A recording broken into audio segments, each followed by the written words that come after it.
Warahmatullahi wabarakatuh. Alhamdulillahirabbil alamin. Nahmaduhu wa nasta'inuhu wa nastaghfiruh wa na'udzu billahi min syururi anfusina wa min sayyiati a'malina. May yahdihillahu fala mudhillalah wa may yudlil fala hadiyalah. Ashhadu an la ilaha illallah wahdahu la syarikalah wa ashhadu anna Muhammadan abduhu wa rasuluh. Allahumma salli wa sallim wa barik ala nabiyyina Muhammad wa ala alihi wa ashabi ajma'in, amma ba'du. Ma'asyiral muslimin rahimakumullah. Marilah pada subuh ini tidak lupa kita bersyukur kepada Allah Subhanahu wa ta'ala, karena hanya dengan karunia Allah semata yang berupa hidayah dan taufiknya, pada pagi ini kita semuanya bisa hadir di masjid ini tidak lain adalah dalam rangka beribadah kepada Allah, baik yang wajib maupun yang sunnah-sunnah. Jamaah sekalian, pada sholat subuh pada pagi ini kita lanjutkan kajian kita kitab Riyadhus Shalihin, yang pada pagi ini kita akan memulai bab baru, yaitu babun fil mubadirati ilal khairat, yaitu bab untuk menyegerakan di dalam beramal kebaikan. Jadi bab ini memberikan motivasi kepada kita semuanya supaya kita ini tidak menunda-nunda di dalam beramal kebaikan. Jamaah sekalian, marilah kajian kita pada pagi ini kita buka dengan bacaan basmalah. Bismillahirrahmanirrahim. Qala Allah Ta'ala fastabiqul khairat. Allah berfirman, fastabiqul khairat, berlomba-lombalah kamu sekalian dalam kebaikan. Wa qala ta'ala, dan Allah juga berfirman, wasari'u ila maghfiratin mir rabbikum wa jannatin arduhas samawati wal ardu uiddat lil muttaqin. Allah berfirman, wasari'u, dan bersegeralah kamu sekalian ila magfiratin, yaitu menuju magfirah, mir rabbikum, dari Rabb kalian. Bersegeralah kamu sekalian untuk mendapatkan ampunan dari Rabb kalian, wa jannatin, dan segeralah kamu sekalian memperoleh surga, arduhas samawati wal ardu, yang luasnya seluas langit dan bumi, uiddat lil muttaqin, yang disediakan untuk orang-orang yang bertakwa. Surat Ali Imran ayat 133. Wa ammal ahadits, adapun dari hadis-hadis dari bab ini, fal awwalu, yang pertama, an Abi Hurairah radhiyallahu anhu, anna Rasulullah sallallahu alaihi wasallam qala, dari Abi Hurairah radhiyallahu anhu, sesungguhnya Rasulullah sallallahu alaihi wasallam bersabda, badiru bil a'malis sholihati fasatakunu fitanun kaqita'il lailil mudhlim yusbihur rajulu mu'minan wa yumsi kafiran wa yumsi mu'minan wa yusbihu kafiran yabi'u dinahu bi'aradin minad dunya, rawahu Muslim.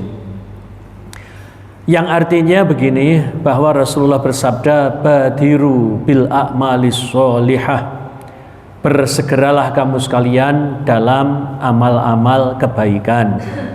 Fasatakunu fitanun, sebelum datangnya fitnah. Fitanun itu bentuk jamak, berarti fitnah-fitnah, ya. Sebelum datangnya fitnah-fitnah, Kaqita'il lailil muzlim, seperti penggalan malam yang gelap. Artinya penggalan malam itu ya setelah datangnya kegelapan, datang lagi kegelapan dan seterusnya. Yusbihur rajulu mu'minan wa yumsi kafiron.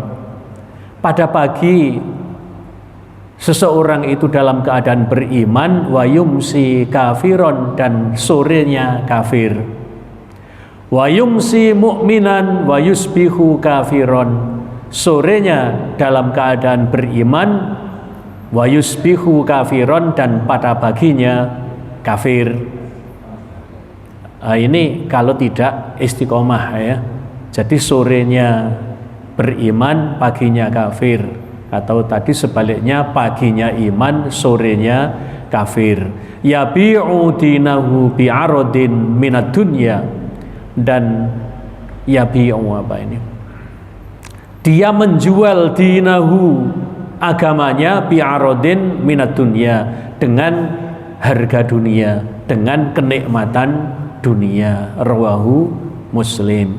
Jamaah kaum muslimin, ini digambarkan kaqita'il lailil muzlim, seperti penggalan malam yang gelap.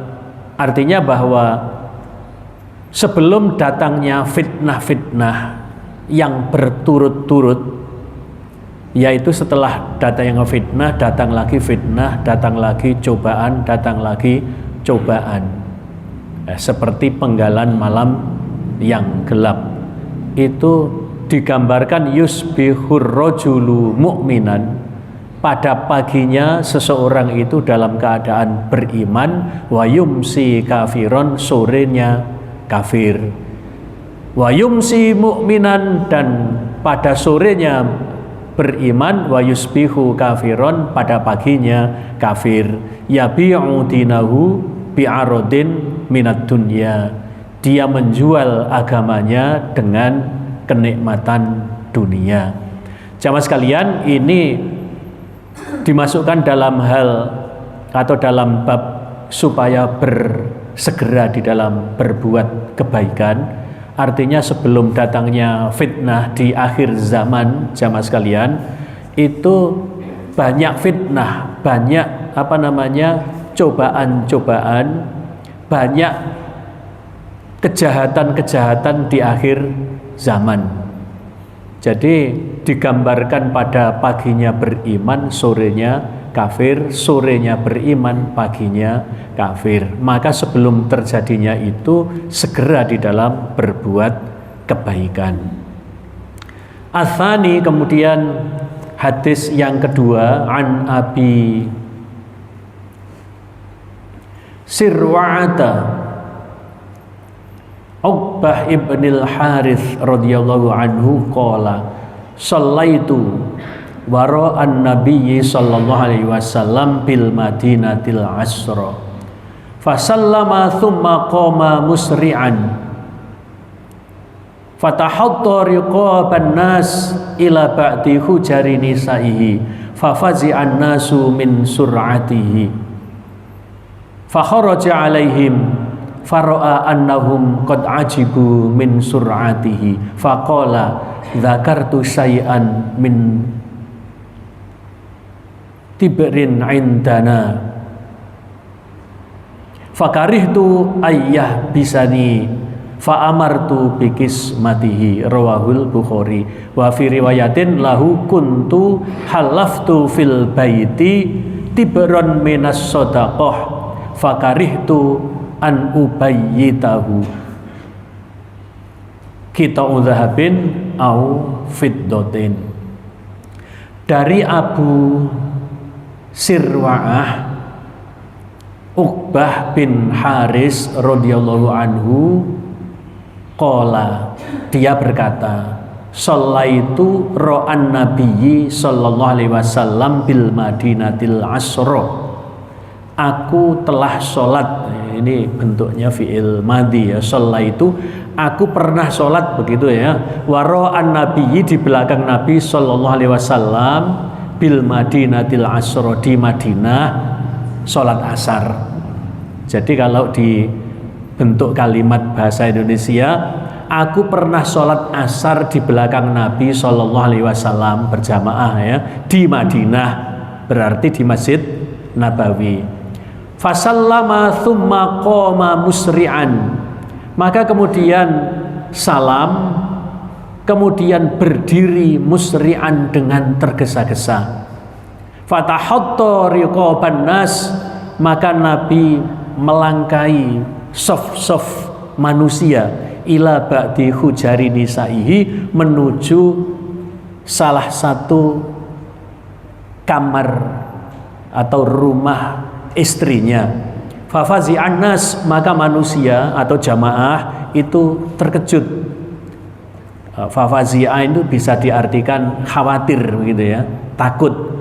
Fafazi'an nas, maka manusia terkejut min sur'atihi, karena ketergesaan beliau, ketergesaan Rasulullah Sallallahu Alaihi Wasallam. Jadi jamaah sekalian, ini Sirwa'ah Uqbah bin Haris itu mengatakan, aku pernah sholat jamaah di belakang Rasulullah sholat asar di Madinah. Ketika itu Rasul salam, kemudian langsung berdiri dengan tergesa-gesa. Jadi tidak seperti biasanya. Jadi ini yang membuat mereka kaget. Para jamaah itu kaget, kok tidak seperti biasanya. Fa kharaja alaihim, maka setelah masuk dari rumah salah satu istrinya tadi itu, keluar kepada mereka. Fa kharaja alaihim ini keluar menemui jamaah lagi. Artinya setelah, kan kita gambarkan ini Masjid Nabawi, rumah Nabi itu ya gandeng begitu ya, rumah-rumah istrinya itu. Maka setelah dari rumah istrinya itu langsung masuk masjid lagi. Fa kharaja alaihim faro'a annahum qad ajibu min sur'atihi, dan beliau mengetahui bahwa para jamaah itu terkejut, atau ajibu itu ajibu itu kagum gitu ya, takjub dari karena ketergesaan Rasulullah. Faqala, maka Rasulullah bersabda, dzakartu syai'an min tibrin indana, aku ingat sesuatu dari emas yang ada di kami. Fakarihtu ayah bisani, aku tidak suka emas itu menggangguku. Fa'amartu bikis matihi, maka aku perintahkan untuk segera dibagi. Rawahul Bukhari. Wa fi riwayatin, dan dalam satu riwayat lahu, ini juga dari Bukhari, kuntu halaftu fil baiti tibron. Rasul mengatakan,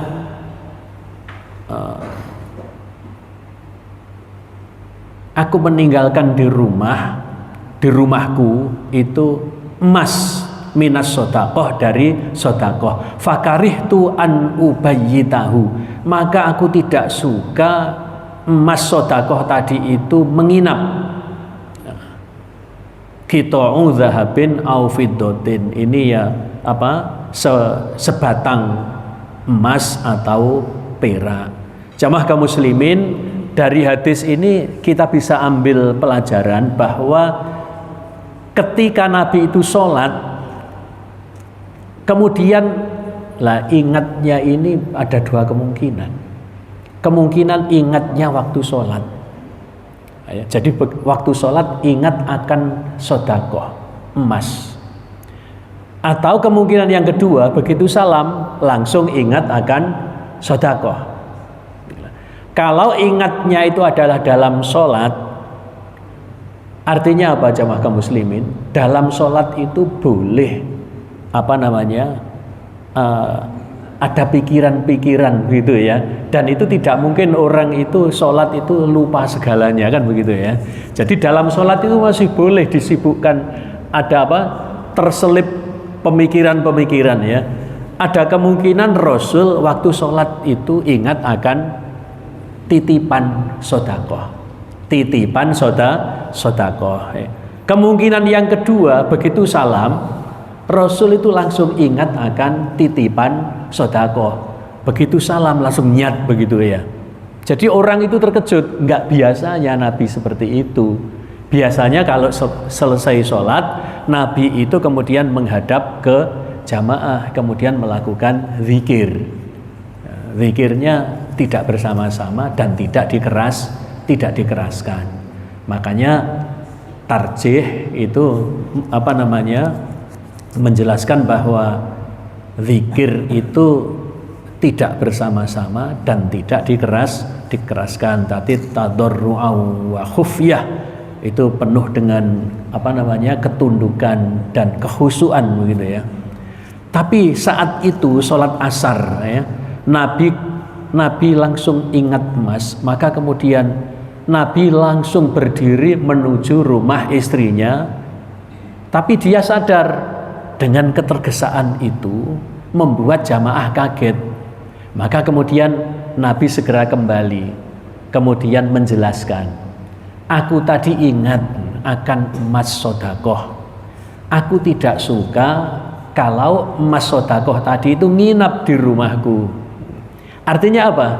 Kalau dikaitkan dengan bab ini, bahwa di dalam menjalankan kebaikan itu tidak baik ditunda-tunda.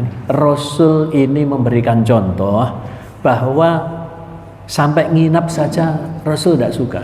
Jadi kalau ada titipan sodakoh, Nabi segera membagi. Nabi tidak suka kalau sedekah titipan orang tadi itu nginap di rumahnya. Jadi ini kan habis sholat asar ya. Jadi kalau dia lupa kan sampai besok pagi.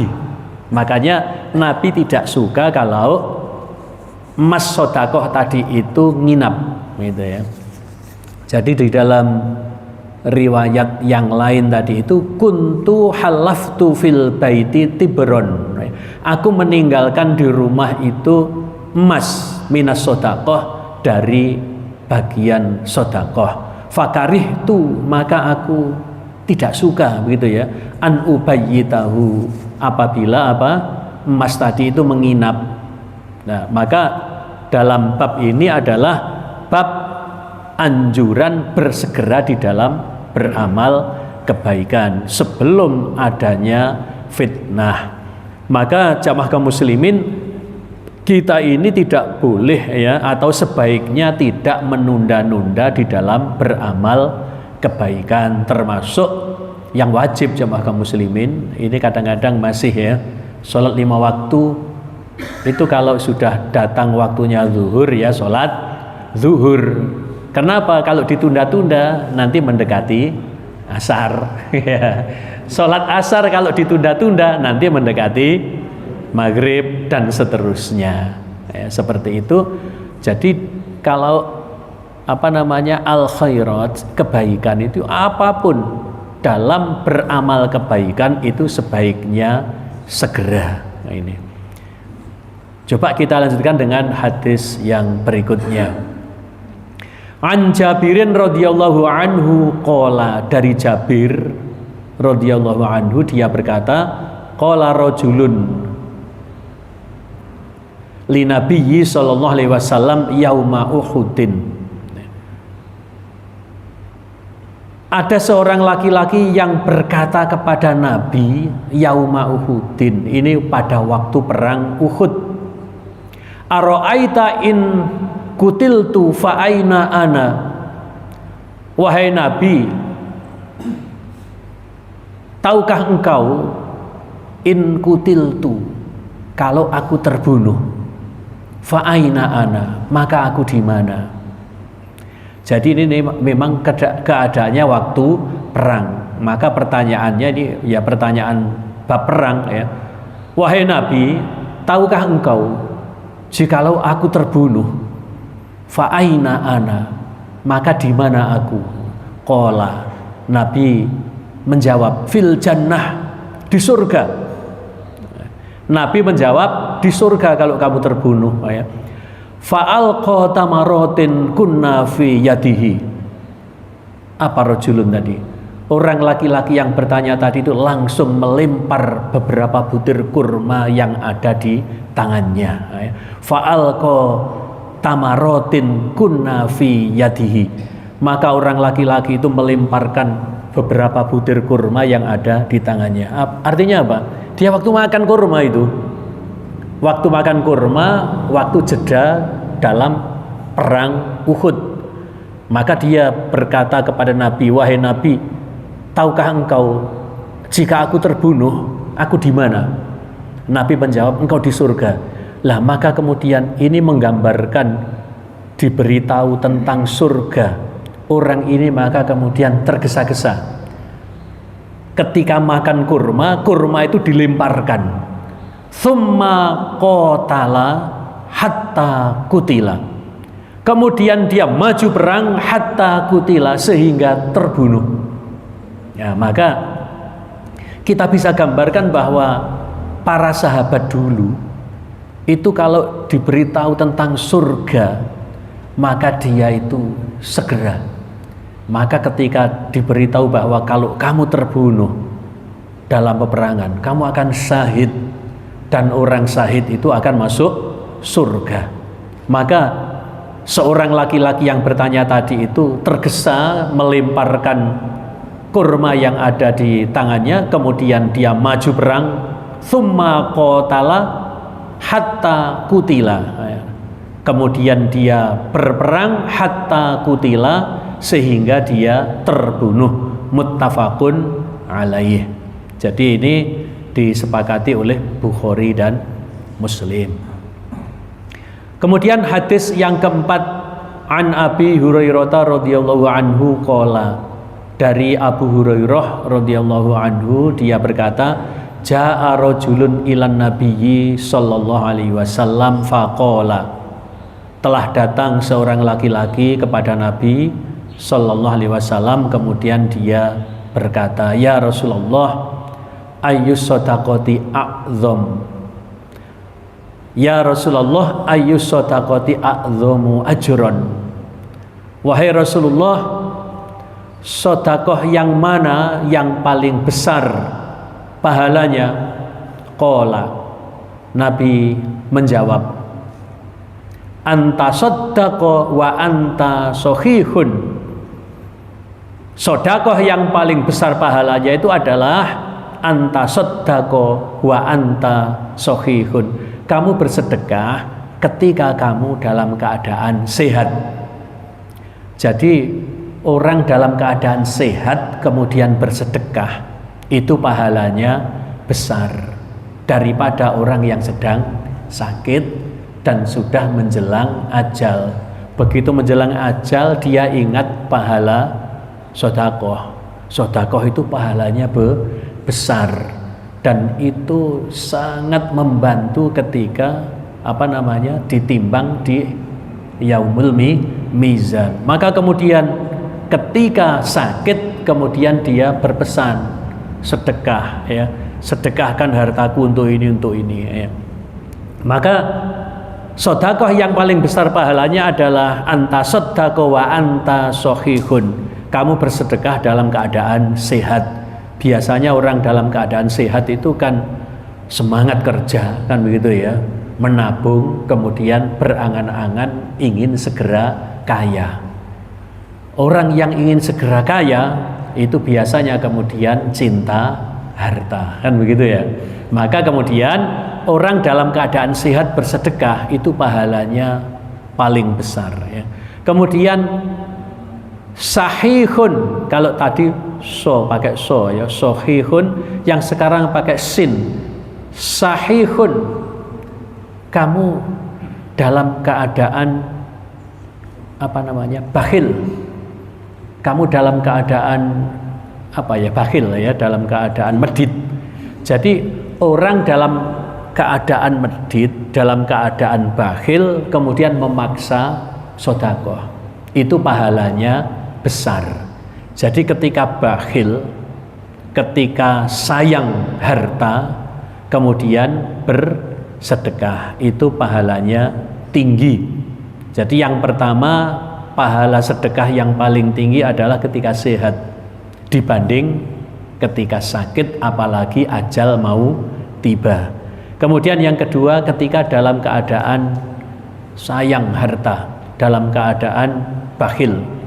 Kemudian tahsal faqro, bersedekah yang paling besar pahalanya adalah tahsal faqro, ketika kamu takut miskin, ketika kamu takut fakir. Jadi ketika takut fakir itu bersedekah. Jadi ini termasuk menyegerakan beramal kebaikan. Tahsal faqro, kamu dalam keadaan takut fakir. Ini yang ketiga berarti ya. Kemudian wa ta'mulul ghina. Yang keempat ini wa ta'mulul ghina. Amal ini pakai alif ya, amalun, bukan amalun ya. Amalun itu artinya apa? Angan-angan ya.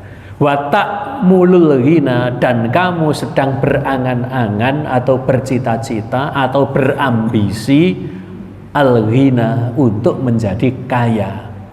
Jadi ketika orang itu berambisi menjadi orang kaya, berangan-angan untuk menjadi orang kaya, biasanya kan sayang harta ya. Itu kemudian bersedekah, itu pahalanya sangat tinggi, pahalanya sangat besar. Jadi pertanyaan dari seseorang tadi itu, wahai Rasul, sedekah yang mana yang paling besar pahalanya? Rasul menjawab ada 4 keadaan. Jadi sedekah dalam keadaan kamu sehat, sedekah dalam keadaan kamu bakhil, yang kedua. Yang ketiga, bersedekah dalam keadaan kamu takut fakir, itu bersedekah, pahalanya besar. Kemudian wa ta'mulul ghina, dan bersedekah dalam keadaan kamu berangan-angan, berambisi untuk menjadi kaya. Wala tumhilu hatta idza balaghatil hulqum, wala tumhilu, dan janganlah kamu menunda-nunda, hatta, sehingga, idza balaghatil hulqum, sehingga ketika nyawa itu sampai di tenggorokan.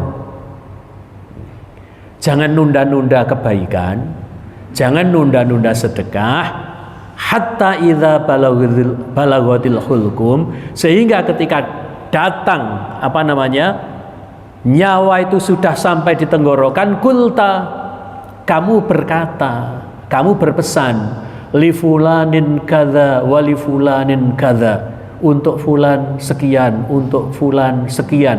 Ini ketika sudah ajal mau tiba. Waqad kana li fulani kadza, dan memang itu sudah bagiannya fulan, muttafaqun alaih.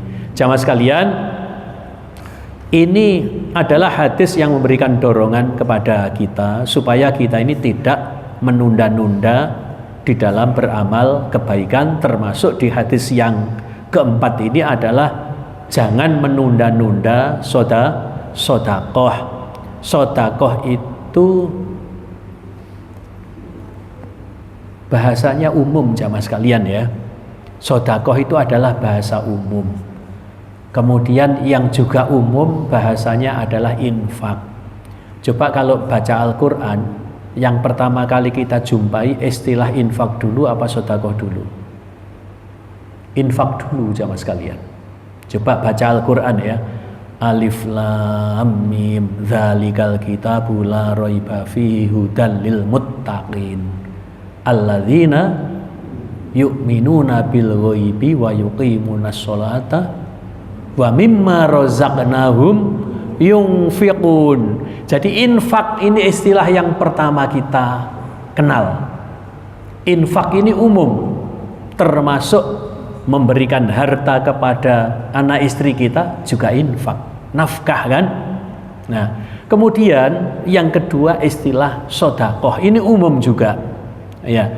Maka di dalam surat At-Taubah ayat 60 itu juga disebut sedekah, tapi itu maksudnya adalah sedekah wajib. Artinya apa? Zakat. Lah, maka kalau sedekah itu jangan ditunda-tunda. Ini sedekah apapun, termasuk sedekah yang wajib, yaitu zakat.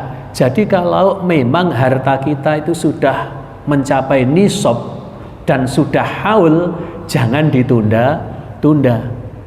Ya, ini karena bahasanya umum sedekah itu ya. Maka sedekah itu termasuk apa? Termasuk infak, termasuk zakat. Jadi kalau panjenengan baca surat At-Taubah ayat 60 itu kan bukan innamaz zakatu kan? Akan tetapi innamas shadaqatu lil fuqara dan seterusnya. Itu diterjemahkan apa? Diterjemahkan zakat. Tapi redaksinya apa? Sedekah. Tapi adalah maksudnya sedekah wajib. Jadi kalau panjenengan baca surat At-Taubah ayat 60, panjenengan tidak mendapati redaksi zakat.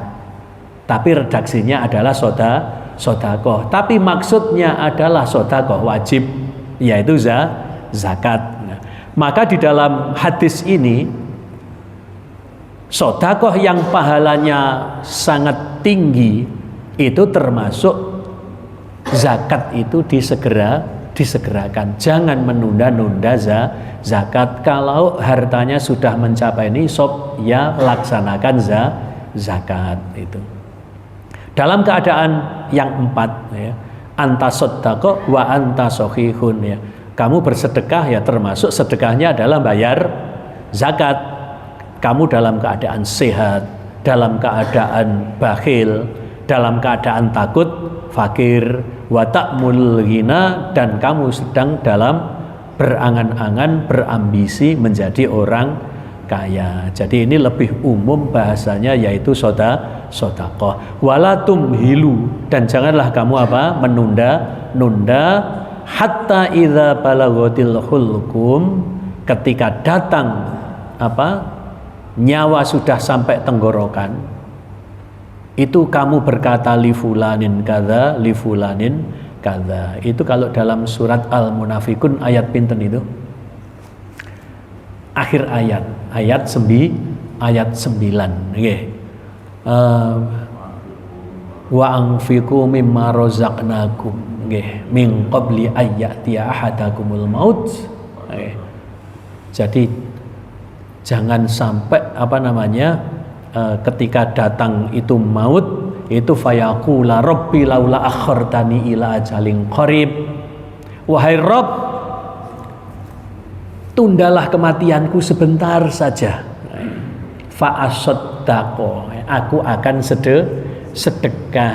Nah, ini menandakan apa? Bahwa sedekah itu pahalanya sangat tinggi. Karena apa? Orang itu kalau mati saja belum bersedekah itu menyesalnya minta ampun. Ya Allah, beri aku kesempatan hidup sebentar saja, fa asaddaqo, aku akan sedekah, wa akum minas sholihin, dan aku akan menjadi orang-orang yang berbuat kebaikan.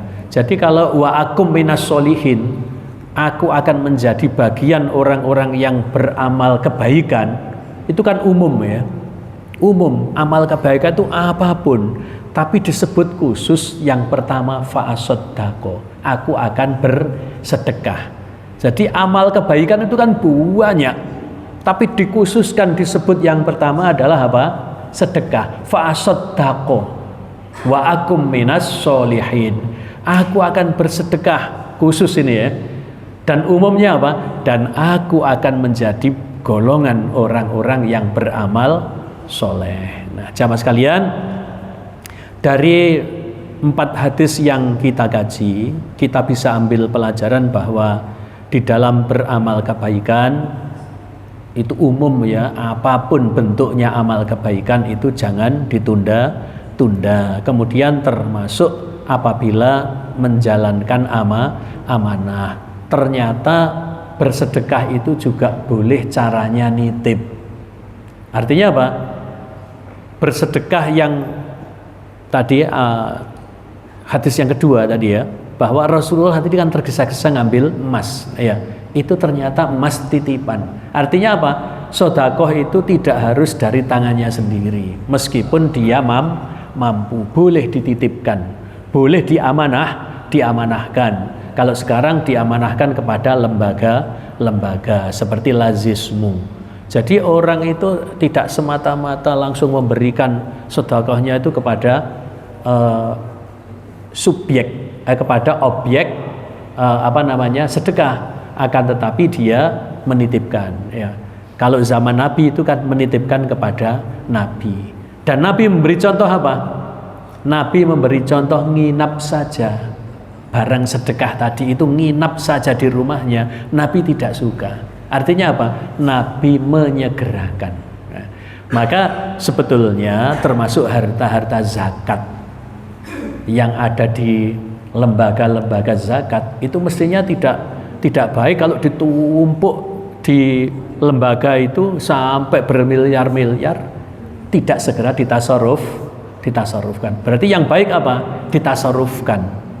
Dan itu sudah dilakukan oleh Masjid Jogokarian, kan begitu ya. Lah itu kan sedekah itu apapun, termasuk yang wajib maupun yang sunnah. Mungkin kalau ke masjid itu banyak yang sunnah ya. Artinya infak, sedekah ke masjid itu kan tidak mesti mencapai nisab hartanya orang yang sedekah itu. Berarti kebanyakan sedekah sunnah. Apa itu?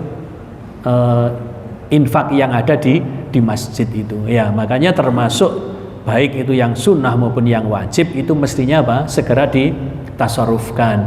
Mengingat bahwa objek daripada muzaki yaitu mustahik. Kalau objeknya itu mustahik yang berhak menerima zakat itu kan banyak ya. Banyak, dan itu nyata di depan mata kita. Maka sebetulnya lembaga-lembaga zakat itu ya tidak baik apabila menunda-nunda kemudian mengumpulkan sampai banyak tapi tidak segera ditasarufkan. Nyata-nyata orang yang susah, orang yang mustahik itu banyak. Maka ini termasuk amanah ya bagi orang-orang yang diberikan amanah untuk menyalurkan harta zakat ataupun sedekah. Karena meniru Nabi itu nginap saja tidak mau gitu ya. Tapi sekarang kan ya tidak sesederhana itu.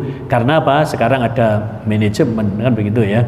Jadi tidak serumit sekarang, umatnya kan banyak kan begitu ya.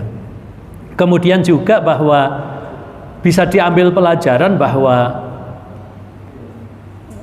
orang memberi pelajaran itu dengan cara action dulu, baru orang bertanya-tanya, kemudian baru orang yang memberi pelajaran itu menjelaskan. Ya seperti Nabi itu action dulu kan ya. Nabi kan tidak ngomong dulu ya, moro-moro ngadek nyat, langsung mereka kaget. Kemudian Nabi menjelaskan. Jadi orang memberi pelajaran itu tidak harus dengan penjelasan dulu.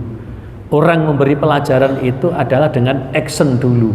Baru setelah itu kemudian memberikan penjelasan. Ini yang bisa kita ambil dari beberapa hadis ini. Kemudian kita bisa ambil pelajaran bahwa orang yang dekat dengan Rasulullah pada zaman itu, para sahabat, itu betul-betul mempraktekkan apa yang diajarkan oleh Rasulullah.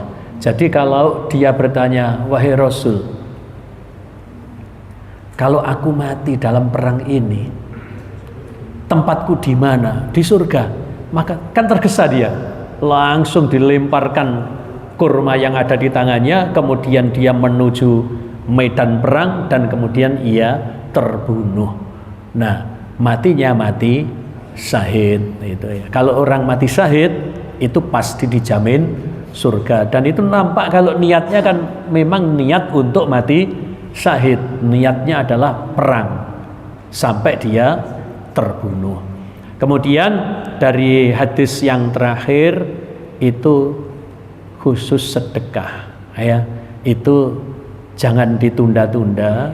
Dalam keadaan yang 4 tadi itu adalah yang paling besar pahalanya, yaitu sedekah dalam keadaan sehat, jangan nunggu sakit, bersedekah dalam keadaan medit, kemudian bersedekah dalam keadaan takut fakir, dan yang keempat adalah bersedekah dalam keadaan ketika kita berambisi menjadi orang kaya. Jamaah sekalian, ada 4 hadis yang kita kaji pada pagi ini. Mungkin masih ada yang perlu diperjelas, dipertajam. Monggo kita buka dialog kalau ada, monggo.